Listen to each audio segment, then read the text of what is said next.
Até a gravação. Tá. Pois é, antes do Altair, tinha só computadores voltados tanto para os institutos acadêmicos, né, as universidades que compunham, né, avançavam o campo de pesquisa da computação, também quanto os institutos militares. Então, sim, foi o 4004 da Intel, o primeiro processador dessa empresa. Letra C. O uso de circuitos integrados, ou CI, fez os computadores executarem cálculos mais rápidos, porém consumindo o dobro de energia. Queria que alguém de vocês respondesse essa e comentasse um pouquinho. Apesar da resposta já estar na tela, mas eu queria ouvir uma outra resposta além da minha.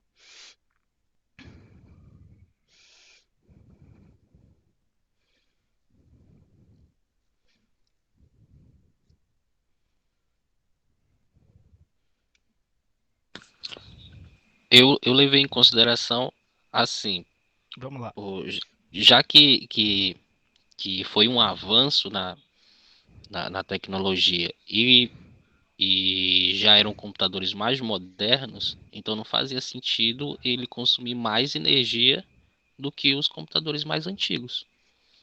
Muito bom, José. Essa linha de raciocínio está perfeitamente correta. Tanto que essa conjectura, né, essa afirmação é falsa. O circuito integrado foi um avanço, literalmente mesmo, na época da computação. Lembrando que no início da computação a gente tinha válvulas e relés como mecanismos que diziam ou se um sistema estava ligado ou desligado. O componente base do computador daquela época, do ENIAC, Mark I, Colossus, que são os computadores os de 1945 a 47, são os primeiros computadores da história, eles usavam válvulas. Então, a válvula, ela dissipa muito calor. A válvula é muito parecida com uma lâmpada incandescente, aquela lâmpada que tem um pequeno filamento que por onde passa a corrente elétrica e ela esquenta bastante e emite luz. É basicamente o que uma válvula faz também, porém o objetivo dela não é emitir luz. O objetivo dela é alternar a corrente, é aplicar, modificar a corrente, enfim, controlar a corrente que está tendo no computador, variar a corrente. Porém, enfim, a válvula ela consumia uma energia muito grande, tanto que a gente falou ainda agorinha do ENIAC, né, que era totalmente composto por válvulas e relés. E o ENIAC, ele tinha 200 mil watts de consumo por hora, e isso graças às válvulas. Então, quando o circuito integrado chegou, qual foi a evolução que o circuito integrado trouxe? Ele trouxe a evolução dos transistores. Porém, eram vários transistores colocados em uma única peça, em um único chip, que possibilitava com que um computador daquela, como o ENIAC era, que era uma sala inteira, era um andar, um edifício era um edifício, um andar inteiro de um prédio só para armazenar aquele computador, porque ele era muito grande. E tudo isso foi monitorizado num chipzinho. A mesma coisa que o ENIAC fazia, aquele chip também podia fazer. Então, o consumo de energia comparado é muito menor, significativamente menor, devido a essa evolução do transistor, da válvula para o transistor, que foi a evolução seguinte. Opa, letra D. Os computadores pessoais, na personal computer, surgiram com os microprocessadores 8080 da Intel. E aí, pessoal, qual é a resposta de vocês? Esse eu nem marquei aqui. Qual foi que vocês responderam?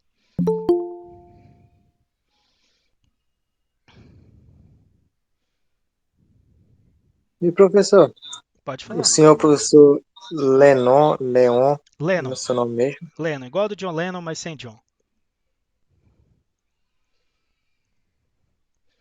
Eu fiz uma atividade do senhor, mas acho que não foi essa não, não sei.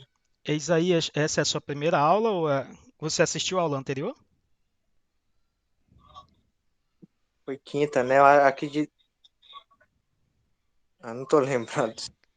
Bom, Isaías, é a terceira semana que eu estou dando aula, né? Na primeira tivemos aula normal, na segunda foi o feriado lá de Corpus Christi. Depois, na semana passada, foi a nossa segunda aula de fato e hoje está sendo a terceira.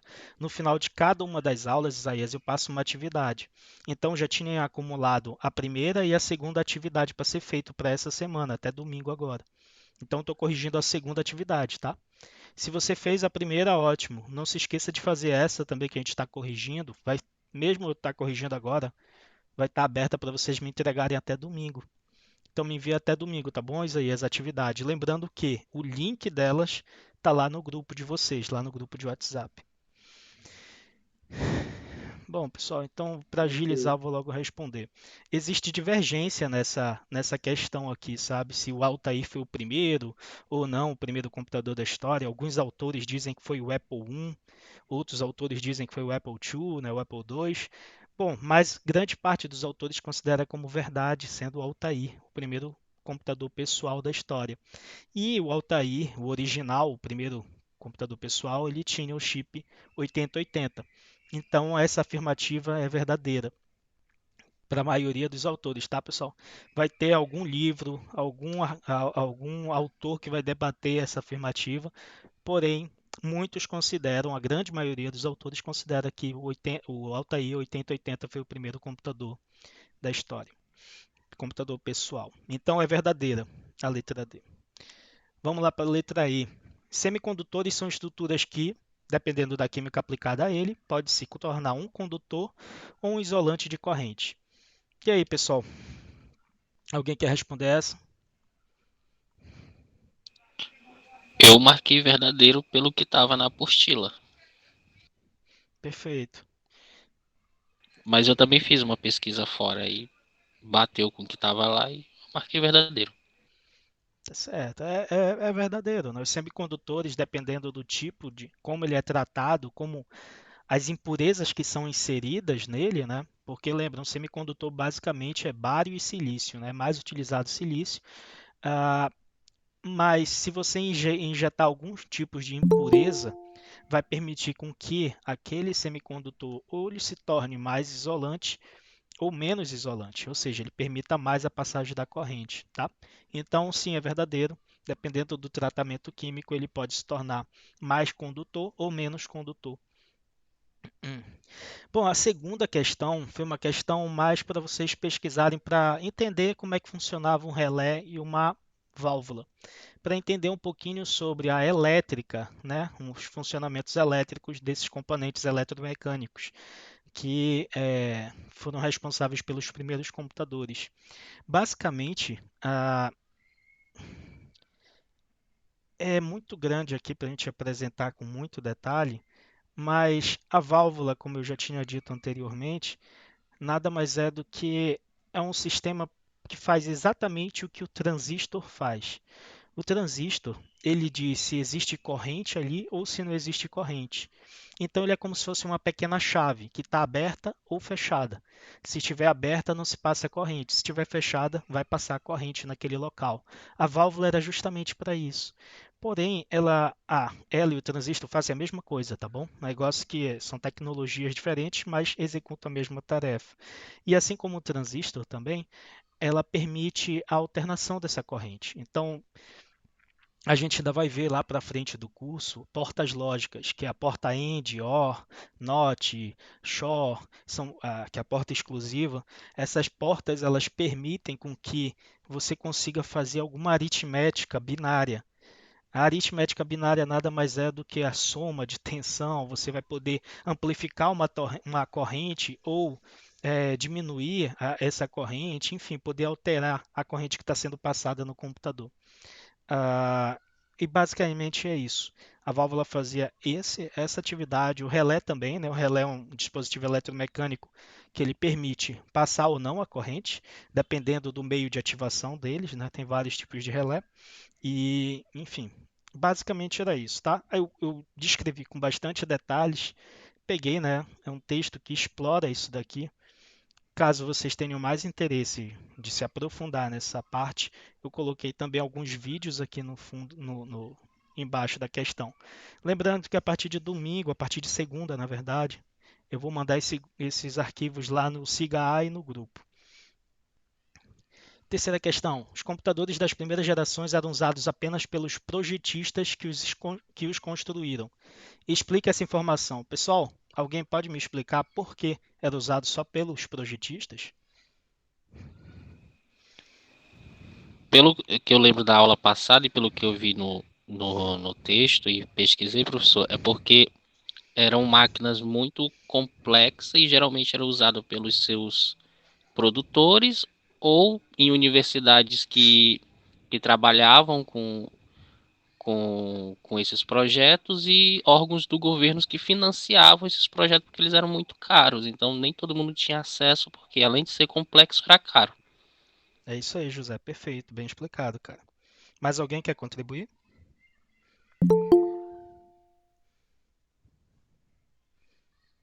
Ok. Então, de fato é isso, José, o que tu falou. Além de ser uma tecnologia cara, era uma tecnologia que exigia um grau de perícia muito alto. Então, a pessoa para poder mexer com o computador, geralmente ou era um matemático ou era um engenheiro eletricista dessa área. Alguém abriu o microfone. Oh, voltou. Então, eles eram especialistas da área. Tanto que quem mexia na programação do ENIAC, que foi o primeiro computador da história, eram mulheres, né? Porque a maioria dos homens estava na guerra. Então, uma grande quantidade de mulheres extremamente capacitadas, né? Mulheres que, poxa, eram brilhantes para poder mexer com aquele computador totalmente arcaico, elas que eram responsáveis por fazer os cálculos para as trajetórias balísticas que o ENIAC iria calcular. Então, basicamente, sim, existia um alto nível de perícia, deveria ser muito bom, a pessoa deveria ser muito bem qualificada para mexer. E também a computação, né, quando ela surgiu como um projeto secreto do governo. Do governo, na verdade, dos militares com os institutos acadêmicos. Então, como era um projeto secreto, era óbvio que só teria acesso uma quantidade mínima de pessoas sobre aquela informação, sobre aqueles computadores. Bom, quarta questão. Para você, quais foram os principais benefícios observados com a introdução dos transistores e circuitos integrados nos computadores? Faça um comparativo com a realidade atual. E aí, pessoal, alguém pode responder essa para mim?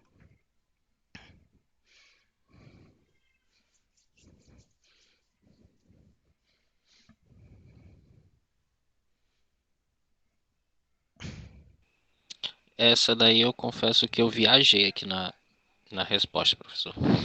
Pode falar. Aqui a gente está aqui para discutir, José, para conversar.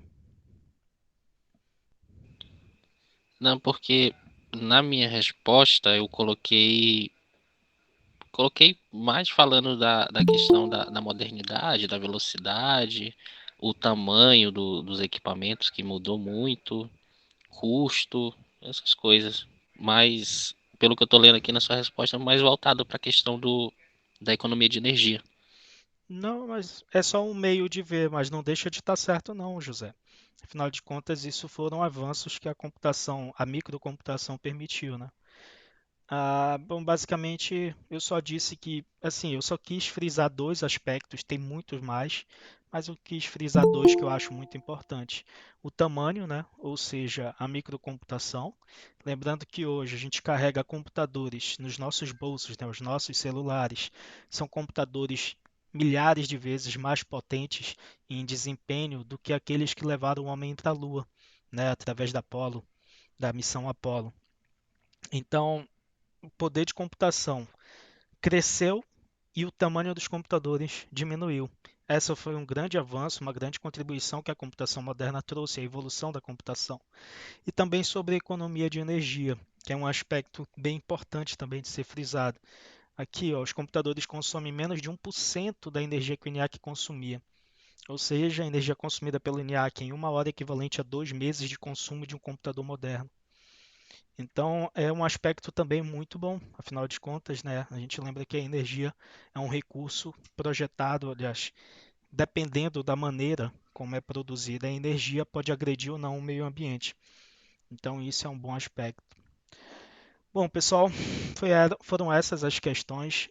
Agora a gente vai para a nossa aula, efetivamente, de hoje.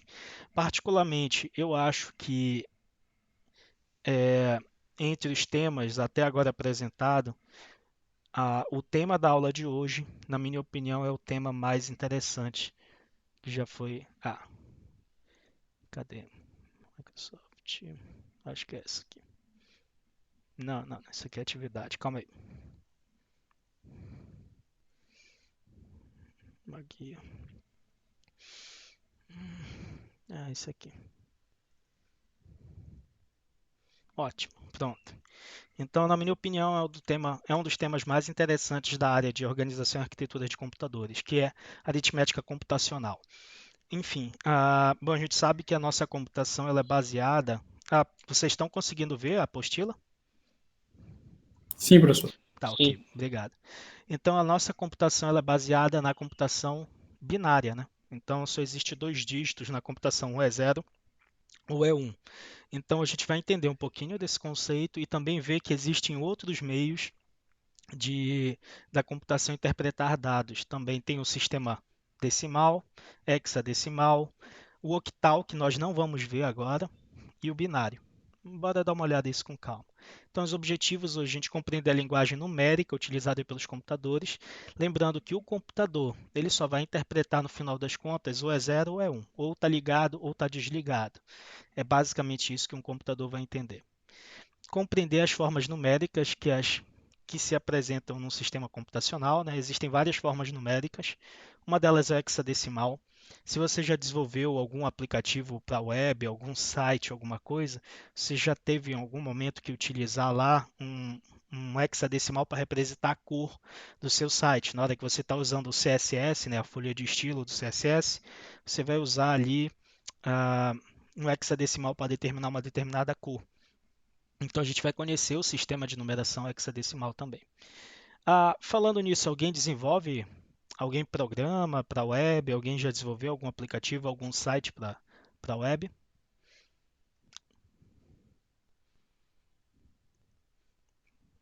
Creio que não, né? Enfim, mas é só por curiosidade mesmo.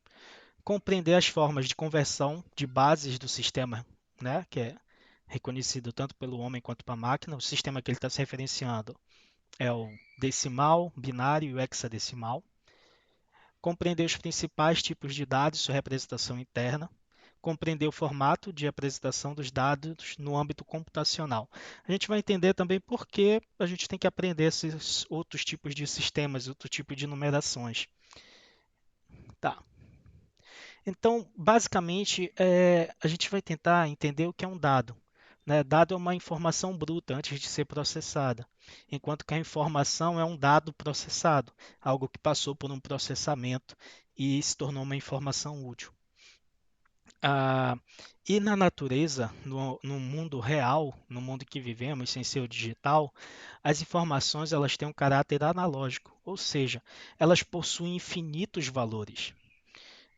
Por exemplo, entre 0 e 1, a gente pode ter infinitos valores. Entre 0 e 1. Pode ter 0.1.1.2, pode ter 0.2222567, 8. Pode ter infinitos valores nesse intervalo entre zeros e uns. Mas, lembra, o nosso computador ele não tem memória infinita, ele não tem espaço de armazenamento infinito. Então, como o nosso computador ele tem recursos finitos, recursos que acabam, que são limitados, a gente tem que tratar as coisas do mundo natural através de um meio que possa ser representado em uma máquina, ou seja, de um meio que seja finito. Por isso que os computadores adotaram como padrão o 0 ou 1, que é o meio mais simples de você representar um dado no computador. Uma curiosidade, o primeiro computador da história, o ENIAC, ele tinha um sistema decimal de representação de dados, ou seja, existia 10 estados de voltagem. Hoje em dia, geralmente, ou tem 0 volts, né, não tem voltagem, ou tem 3,5 volts ou 5 volts. Então, se tem 0 volts, é 0. Se tem 5 volts, é equivalente a 1. Né? Ou é 0 ou 1, ele está ligado ou está desligado. Mas na época do ENIAC, eles construíram o primeiro computador com a base decimal. Então, existia 10 voltagens. Digamos que fosse 0, meio volt, 1 volt, 1,5, 2,5, aliás, 2, 2,5 e assim por diante até 5 volts. Imagina só, o grande problema era que, além deles não terem dispositivos elétricos, eletrônicos bem eficientes para manter essa taxa de energia equilibrada, de deixar em meio volt exatamente, ao invés de subir para 0,8. Se subisse para 0,8, aí o que o computador interpretava? Esse é o estado é o meio ou já é o estado 1. Então, como não se existia uma tecnologia tão boa para manter esses estados e evitar essas interferências entre as diferentes posições, as diferentes escalas de energia, adotou-se depois do ENIAC apenas dois estados de energia, ou é 0 ou 1. Então, a computação ela pode ser feita pelo sistema decimal? Pode, mas a sua forma mais otimizada, encontrada até agora, é através de apenas dois estados, através do sistema binário. Ok, explicado isso. Então, apesar do sistema decimal, ele é muito importante para a gente, né? A gente usa ele em todos os momentos da nossa vida. Professor, Pode falar. tem como só ampliar um pouquinho mais aí, que tá meio embaçado aqui, a apresentação aí? Tá. Tá bom? Tá ótimo, professor. Obrigado aí. Por nada. Então tá. Usualmente, a gente tem o costume de usar no dia a dia o sistema decimal. Tanto que quando a gente fala quilograma, metro, quilômetro, quilômetro por hora, tudo isso está na escala do sistema decimal, né? Vai 10, 15, 20 quilômetros por hora, 1000 metros, né? Um quilômetro, 10 quilos. Então a gente usa tudo na casa do sistema decimal. E isso é natural para a gente. Mas o natural para o computador é o sistema binário, como já foi explicado. Então, quando a gente vai tratar de números, a gente tem que encontrar um meio de pegar esse sistema, esses números em decimal, e converter para binário para a máquina poder entender. Fora isso, ela não vai conseguir entender o que está sendo expressado. E o nosso sistema decimal, ele possui uma característica, que é a mesma característica que se possui tanto no hexadecimal quanto no binário, que é a notação posicional. Professor, o que é notação posicional? É que, dependendo da posição de um algarismo, aquele algarismo vai ter uma grandeza maior que as outras posições. Tá, vamos explicar isso de maneira bem mais óbvia. Então, a gente pega esse número aqui, 1, 2, 3, 123, e vamos ver que existem grandezas diferentes aí. Por exemplo, o número mais à esquerda, que é o 1, é o número que possui a maior grandeza. Aqui, se a gente for usar a notação posicional, é a mesma coisa do 123, é a mesma coisa a gente escrever 1 vezes 10 elevado ao quadrado. 10 elevado ao quadrado é quanto? 100. Então, 1 vezes 100 é 100. Mais 2 vezes 10 elevado à primeira potência. 10 elevado a 1 é 10. Então, 2 vezes 10, 20. Mais 3 elevado, 10 elevado a 0. Qualquer número elevado a 0 é 1, certo? Então, 3 vezes 1, 3. Somando tudo isso aqui, vai dar 100 mais 20 mais 3, igual a 123. Isso é notação posicional. Dependendo da posição que aquele algarismo está, no caso 1, ele está na mais esquerda, né? Como ele está nessa posição, ele vai estar relacionado à casa das centenas. O 2 vai estar relacionado à casa das dezenas e o 3 relacionado à casa das unidades. E isso a gente representa através do 10 ao quadrado, centena. Se tivesse mais um número à esquerda, seria esse número vezes 10 elevado a que potência, pessoal? Ao cubo. Ao cubo. Perfeito, Matheus. Então, se tivesse mais um número, ele ia estar relacionado à casa dos milhares, certo? Então, ia ser 10 elevado ao cubo vezes aquele número que estava lá. Se fosse 5, 5 vezes 10 elevado ao cubo, ou seja, 5.000. Tá. Então, a mesma coisa que a gente observou, vamos ver mais exemplos antes de seguir, né? Então, 17, por exemplo, é 1 vezes 10 elevado à primeira potência, ou 10, né? 1 vezes 10, 10. Mais 7 vezes 10 elevado a 0. 10 elevado a 0 é 1. 1 vezes 7 é 7. Então, 10 mais 7, 17. Perfeito. Agora, bora ver se o outro caso, a letra B, só para entender bem essa questão de notação posicional. Lembrando, a notação posicional é que dependendo da posição do algarismo, ele tem uma ordem de importância, uma ordem de valor. Esse 4.345 seria o mesmo que a gente representar esse número aqui 4 vezes 10 elevado ao cubo. 4 vezes 10 ao cubo é 1.000. Então, 4.000 vezes 10 ao quadrado, que nesse caso vai dar 100, né? 3 vezes 100, 300. 4 vezes 10 elevado à primeira. 10 elevado à primeira é 10 vezes 4, 40. E 5 vezes 10 elevado a zero, que é 1, ou seja, 5 vezes 1, 5. Então, a gente teria 4.345, somando tudo, tá? Legal. Deu para entender esse conceito de notação posicional, pessoal? Alguém ficou com dúvida? Mais ou menos. Mais ou menos, Isaías? Tá. Eu Sim.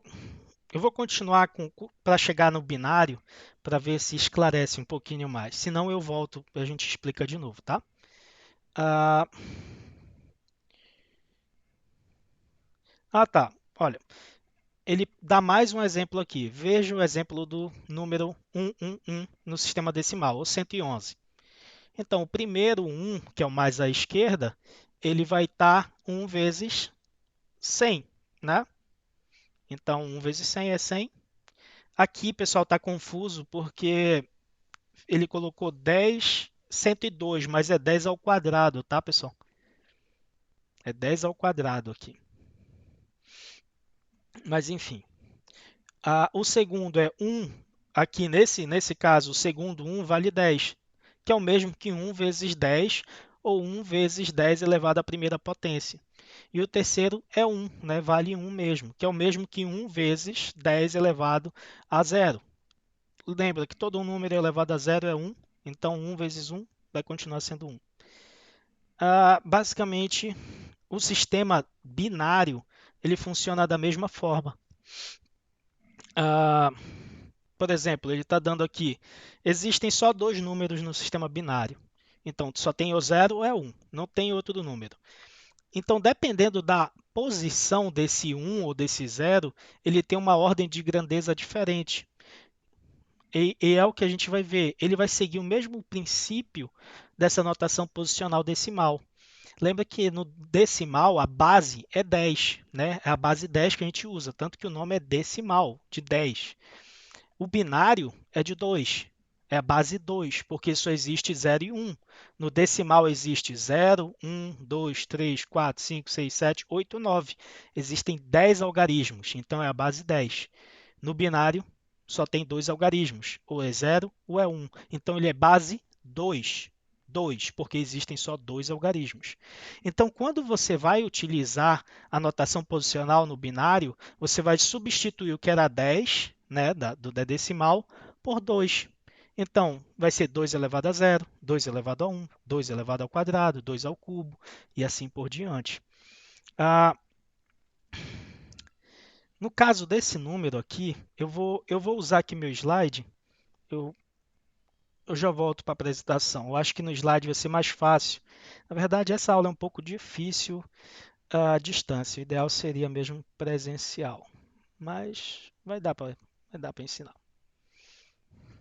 Pessoal, estão vendo aqui o meu PowerPoint? Sim, professor. Cálculo para mim nem presencial é bom. Mas seria mais fácil. Mas não, tranquilo, todo mundo vai entender sim.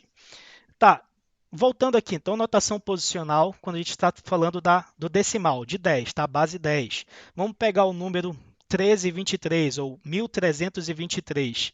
Lembrando, isso é base 10. Ou seja, é a mesma coisa que a gente pegar, eu estou pegando aqui do que está mais à direita, ou seja, do final do número para o início, tá? Eu prefiro trabalhar dessa maneira, né? Então, eu vou pegar esse 3 aqui do final. Lembrando, como ele está mais à direita, a nossa base que a gente utiliza por base é o 10. Então, qual é o primeiro algarismo da base 10? É o 0, né? Que a gente vai começar. Então, 3 vezes 10 elevado a 0. 10 elevado a 0 é 1. Então, 3 vezes 10 elevado a 0 é 3, tá? Que é a mesma coisa de 3 vezes 1. Mais 2 vezes, né, que é o segundo algarismo aqui, 2 vezes 10 elevado à primeira potência é 20, né? Que é o mesmo que 10. Então, 2 vezes 10, 20. Legal. A gente já pegou esses dois. Agora vamos pegar o terceiro. Agora, esse aqui a gente vai colocar 3 vezes 10 elevado ao quadrado. 10 ao quadrado é 100. Se é 100, então 3 vezes 100, 300. E por último, a gente vai pegar o último algarismo mais à esquerda, que é o 1. Então, 1 vezes 10 ao cubo é 1000. Vezes 1, 1000, né? 1 vezes 1000 é 1000. E a gente tem um número, se a gente somar todos eles, 3 mais 20 mais 300 mais 1000, a gente tem um número 1323. Isso é notação posicional, é você distribuir, dependendo da posição do número do algarismo, ele vai ter uma ordem de importância diferente, uma ordem de valor diferente. A mesma coisa serve para a base 2. Então, a gente vai pegar esse número aqui como exemplo. Na verdade, eu vou pegar um número mais simples. Isso aqui é em binário, tá? 10, 10 é binário. Eu estou colocando aqui. Tanto que eu coloco 2 aqui para identificar que isso aqui é base 2. Então, binário. Vamos começar de novo do último número, do zero aqui. Eu vou pegar 0 vezes 2 elevado a zero.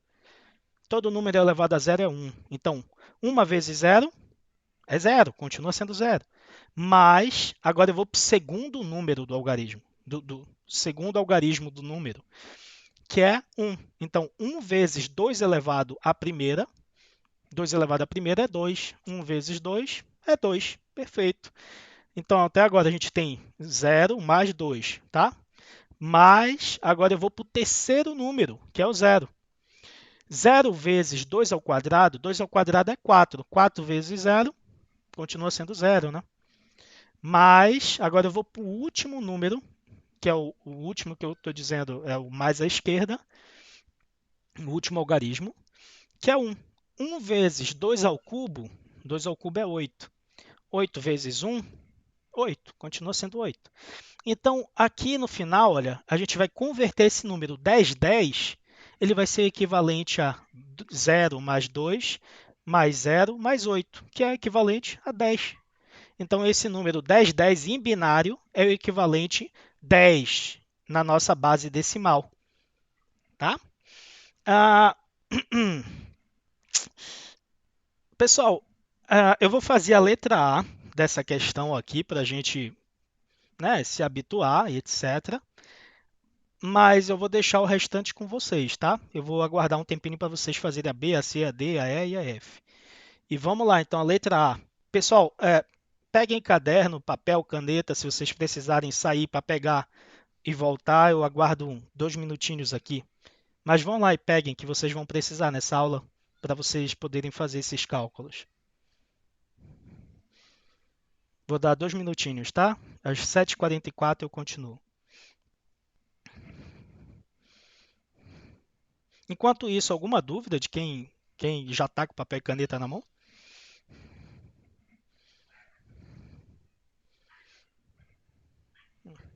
Que bom.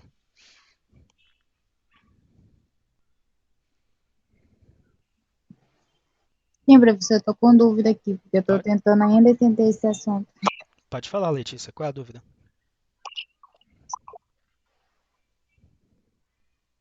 O senhor explicou, mas eu não entendi muito bem. Tá, eu vou explicar essa letra A, caso ainda persista essa dúvida até o final da explicação dessa letra. Aí eu me comunica aqui que eu volto e explico de novo, sem problema. Tá bom. Pessoal, todo mundo já pegou papel e caneta já? Eu já. Já sim. Perfeito. Eu Já já. sim. Eu não. Ótimo. Sim. Perfeito, Dave. Tudo certo, Ana. Então, bora lá. Então, vamos pegar a letra A. A letra A é esse número aqui gigantesco. Lembrando, isso é base decimal. Aliás, desculpa, binário. Isso aqui é binário, tá? Então, 1, 1, 0, 1, 1, 1, 0, 1, 0, 1, 0. Pronto. Esse é o nosso número binário, que a gente quer converter ele de binário para decimal. Lembrando, eu tenho esse algoritmo. Eu sempre começo pelo menor número. ou o número de menor importância, que é o número mais à direita. Então eu pego aqui o 0, que é o nosso número do lado direito, o algarismo do lado direito do número, e vou começar por ele. Então, 0 vezes 2 elevado a 0, por que é 2 elevado a 0? O 2 ele vem da base 2. Como é binário, ou ele só tem dois números, só dois algarismos, ou é 0 ou é 1. Voltando, se fosse decimal esse número, se esse número aqui fosse 1 bilhão, se fosse um número decimal, a gente ia utilizar a base 10, certo? Porque existem 10 algarismos, o 0, o 1, 2, 3 até o 9. Então, são 10 algarismos que tem na base decimal, que é a que a gente usa no nosso dia a dia, né? Para falar quantos quilos a gente emagreceu, quantos quilômetros a gente correu na praça, a gente usa tudo na base 10, base decimal. E o computador, ele só entende a lógica binária, ou é 0 ou 1. Então, a base dele é 2. Se a gente quer converter um número decimal, um número binário para decimal, a gente vai ter que usar a base do número binário, que é 2. Então, vamos lá. 0 vezes 2 elevado a 0, vamos lá, 2 a 0 é quanto? É 1. 1 vezes 0 é 0. Então, toda vez que vocês já perceberam essa lógica, né? Toda vez que tiver um 0, é 0. Não vai importar, vai sempre dar 0. Qualquer coisa multiplicada por 0 é 0. Enfim. Agora a gente vai para o segundo algarismo. O segundo algarismo é 1. 1 vezes 2 elevado a 1, né? Que é o nosso próximo número na base 2. Ele vai ser, 2 elevado a 1 é 2. 2 vezes 1, 2. Certo? Então, a gente já acrescenta ele aqui. Lembra que a gente está somando todo mundo. Aqui embaixo eu já estou mostrando a soma. Então, o primeiro resultado é 0, mais 2 do segundo resultado. Agora, a gente vai para o terceiro resultado. Como é 0, a gente já bota 0 lá embaixo, mais 0. Mas é bom a gente lembrar que agora a gente está na posição 2. Então, 2 elevado ao quadrado, que é a posição 2. Vamos seguir para o próximo número, que é esse aqui, que está na terceira posição. E eu estou contando a partir da posição 0, tá? Por isso que ele está o quarto número, mas é a terceira posição. Na computação, vocês vão ter que ter esse hábito de sempre contar a partir de 0. A gente não conta a partir de 1, a gente conta a partir de 0 na computação. Enfim, então a gente tem um número aqui na terceira posição, o 1, né? 1 vezes 2 elevado ao cubo. 2 ao cubo é 8. 8 vezes 1, 8. Ok. Agora a gente vai para a quarta posição, que é o 0. 0 vezes qualquer coisa é 0. A quarta posição, a quarta é 16, certo? Mas 16 vezes 0 é 0. Vamos para a quinta posição, que é esse 1 aqui. Então, 1 vez 2 elevado à quinta, 2 à quinta é 32, 32 vezes 1, 32. Então, adiciono o 32 aqui embaixo. Ok, agora eu vou para a sexta posição. Sexta posição, 1 vezes 2 elevado à sexta, 2 à sexta é 64. 64 vezes 1, 64. Mais 64 aqui embaixo. Vou para a sétima posição.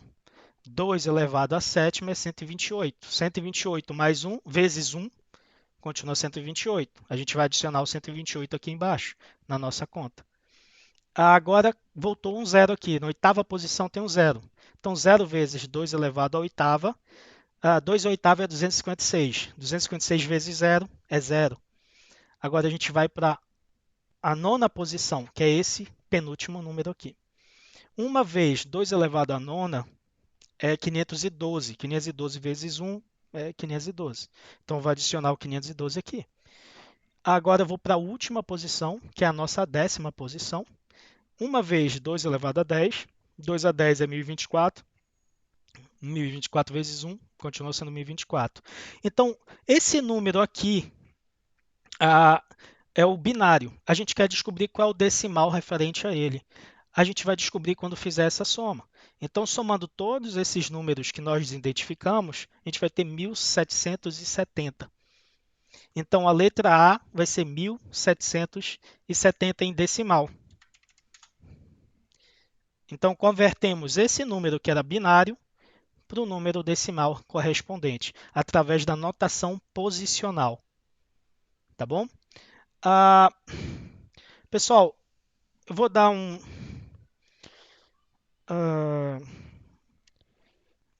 5 minutinhos para a gente fazer a letra B, tá bom? Enquanto vocês vão fazendo, eu vou estar fazendo aqui também a minha. Ah, continue fazendo o de vocês aí. 5 minutinhos. Então, às 7h55 eu volto. Façam a letra B, tá bem aqui na frente o comando.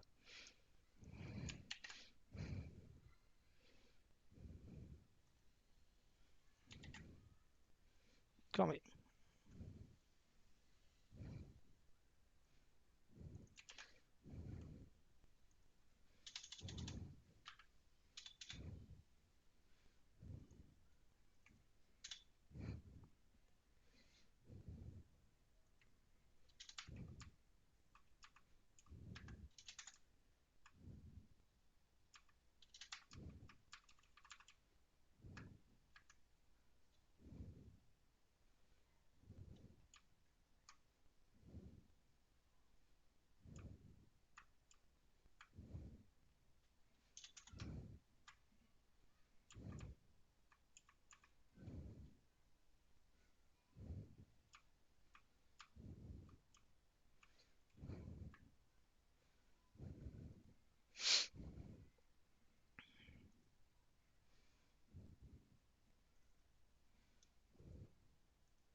Você tá fazendo junto com a gente, professor?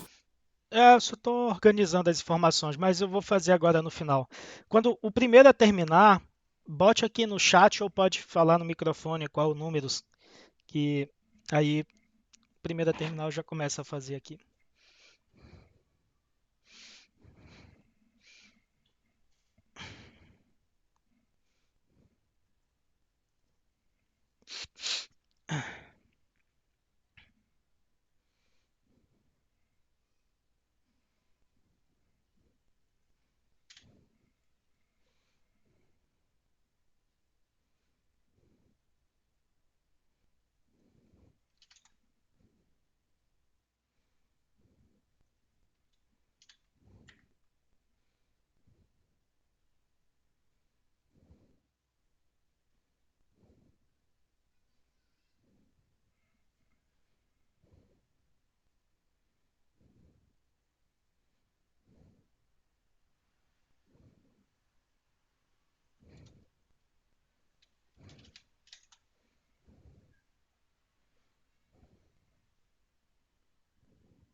E aí, pessoal, alguém conseguiu?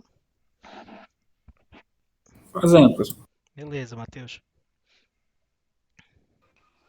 Professor, se eu não errei, o meu deu 1645. É, Eu também. Claudiane também, muito bom. José, Claudiane, muito bom. Vocês são muito rápidos. Isaías, muito bom. Então, vamos lá. É 1645, exatamente isso.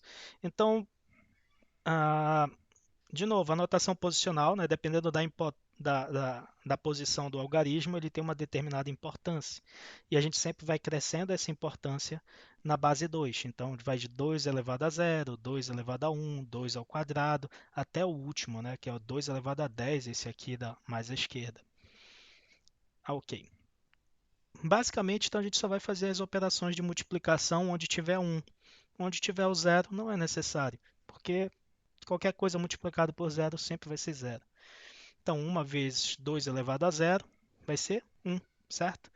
Depois a gente vai para a próxima multiplicação, como tem o 0, né? 0 vezes 2 a 1 vai ser 0, a gente já sabe disso.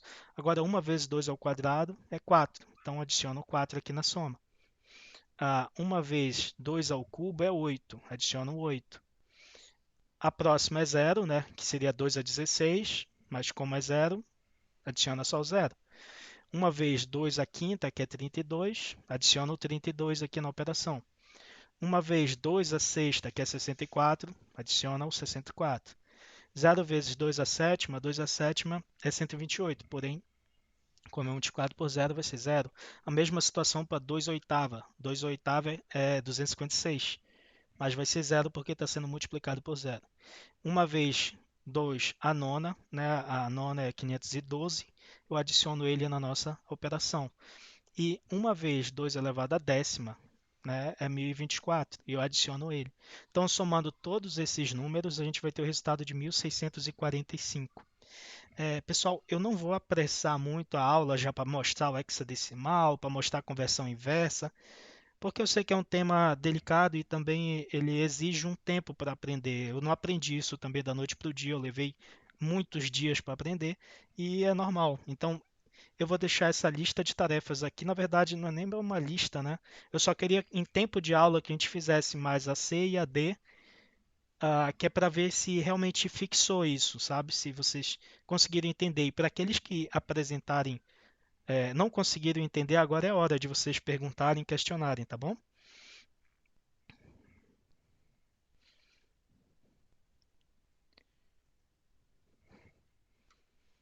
Alguma dúvida, pessoal? Tu entendeu, Luciane? Perfeito, perfeito. Letícia, você estava com dúvida, você entendeu?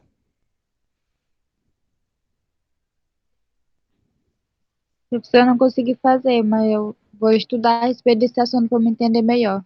Tá, ótimo, Letícia, esse é o espírito. Então, bora fazer a letra C. Eu vou passar aqui no chat e vamos fazer a letra C. Ela é mais fácil que as outras porque ela tem muitos zeros. Então, vamos fazer esse da letra C. Aqui. E eu vou fazer junto com vocês também. Na verdade, eu vou esperar o primeiro terminar para que eu faça, para não atrapalhar nos resultados.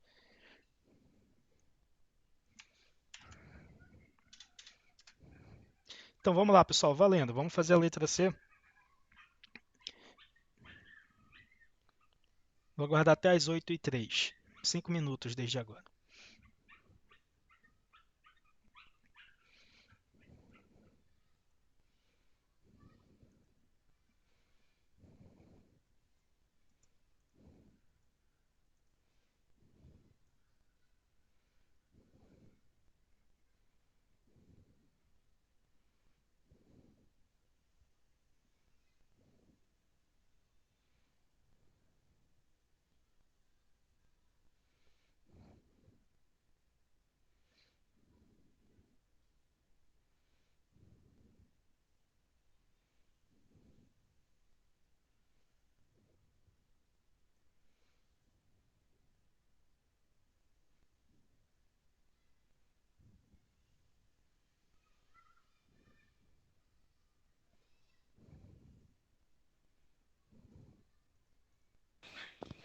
Professor, o meu deu 2113.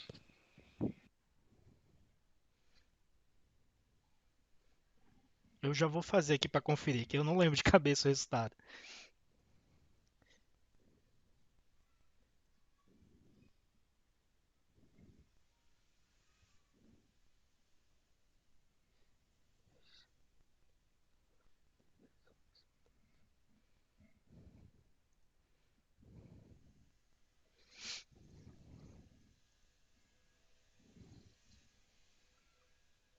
Pessoal, mais alguém conseguiu fazer? Ainda estão fazendo, né? Ainda Tô tá no. acabando. Não, professor. Tá, pode ir. Mais 3 minutinhos. Deu 1039 o meu. Tá certo, Claudine, muito bom. Eu já vou conferir junto com vocês qual desses está correto, tá? Assim que der 8:03 eu começo.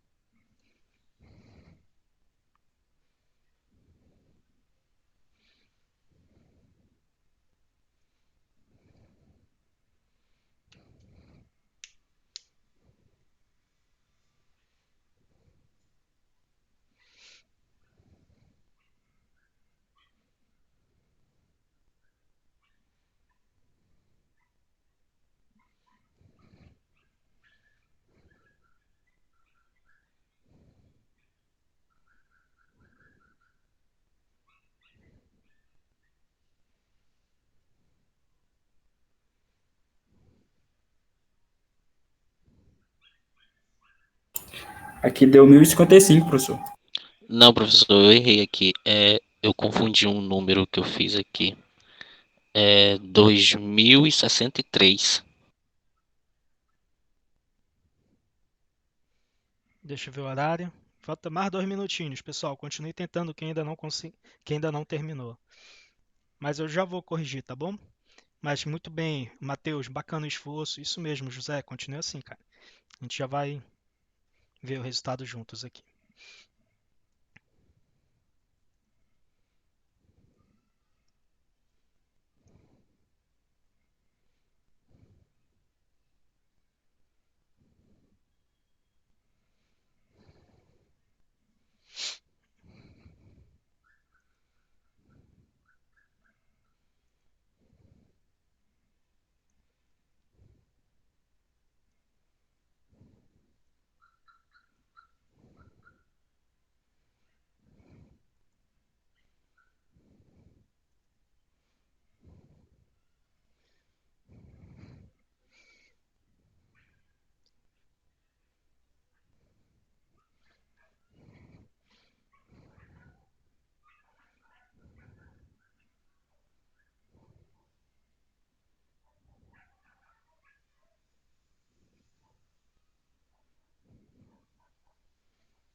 Perfeito, 8:03, vamos lá.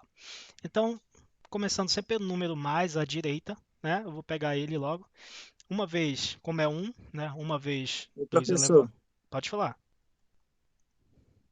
o meu deu 1034. Vamos ver se tá certo.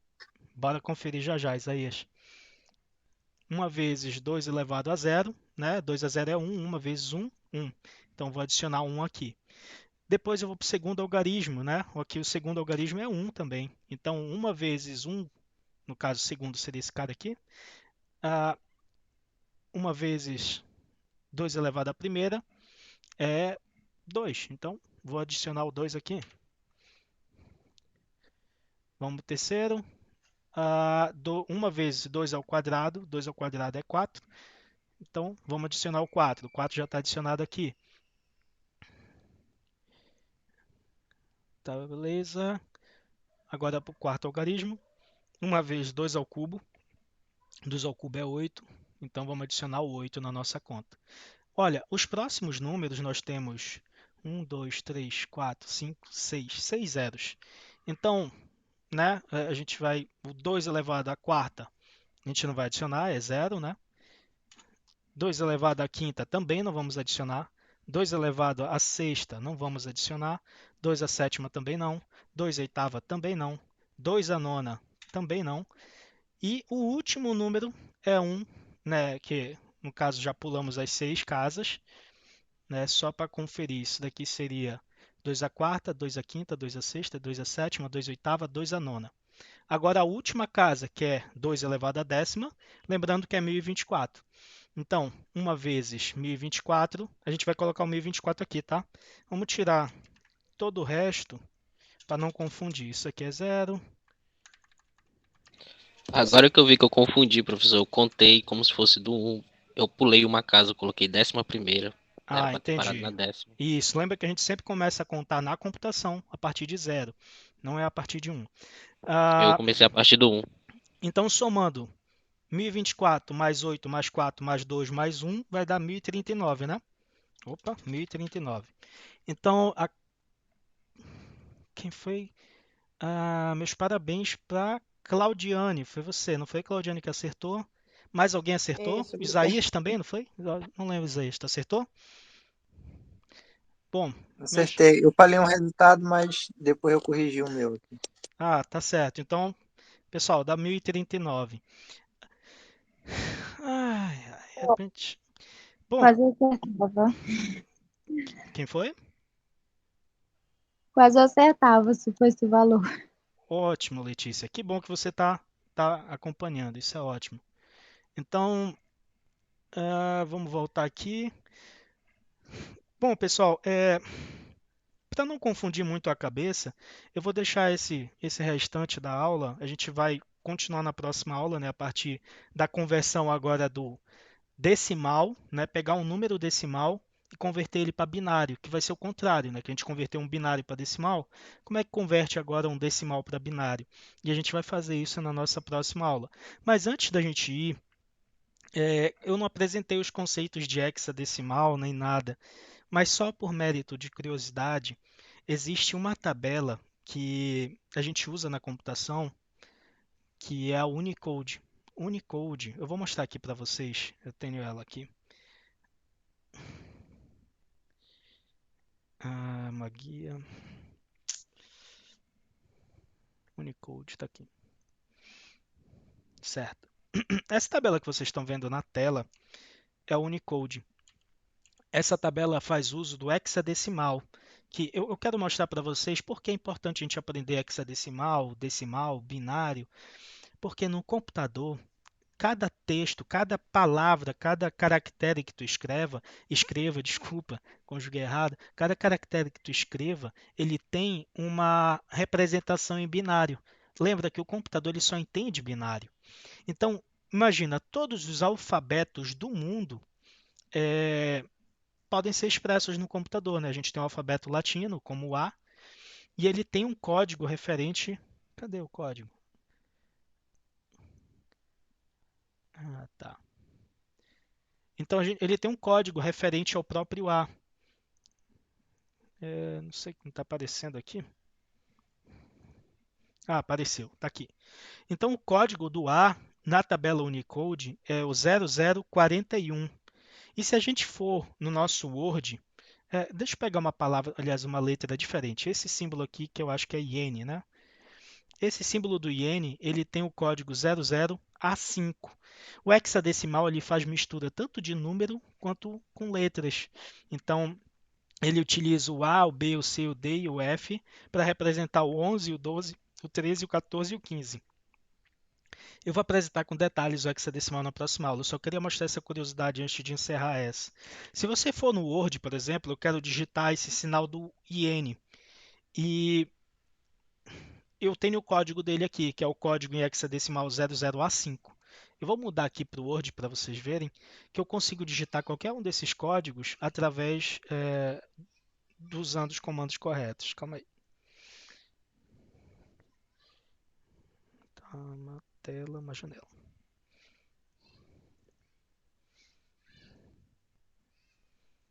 Ué, tá. Tá ok. Tá aparecendo o Word para vocês, certo? Certo. Então, vamos lá digitar era 00A5, não era? O código do iene. Então, se eu quiser, por exemplo, fazer o 00A5, eu vou em Alt X e ele descreve para mim. Então, qualquer símbolo do Unicode, né, que é uma tabela universal para ter todos os alfabetos, todos, literalmente todos os alfabetos do mundo, né? Tem o cirílico, tem o alfabeto latino, o alfabeto inglês, o alfabeto hebraico, alfabeto japonês, qualquer alfabeto que seja do mundo, está armazenado nessa tabela. E os códigos referentes a esses alfabetos, a essas letras, né, esses caracteres, estão tudo em hexadecimal. Então, uma das aplicabilidades do hexadecimal é para definir cor e para acessar essa tabela. Existem outras tabelas iguais a estas, né? Mas essa é a mais comumente utilizada, a Unicode. A tabela tem uma um pouco mais antiga, mas que foi utilizada por muito tempo, era a ASCII. Eu vou apresentar isso com mais detalhes na próxima aula, mas mesmo assim eu só queria mostrar essa curiosidade. Já são 8h10, a gente vai terminar por aqui. E na semana que vem a gente vai continuar. Pessoal, peço que vocês façam. Eu vou passar esse slide para vocês treinarem lá no grupo, tá? E vocês façam a letra D, a letra E e o F, que é para ficar praticando. Na próxima semana a gente vai fazer a parte de conversão entre decimal, hexadecimal e binário. A gente vai usar essas três bases e vai converter entre elas, tá bom? Então, pessoal, é isso. Uma boa noite para vocês, bons estudos. E daqui a pouco, se não me engano, tem jogo da seleção, né, pessoal? É quem vai Boa noite. assistir. Até mais. Até Boa mais, então. noite. Boa noite, pessoal. Boa noite.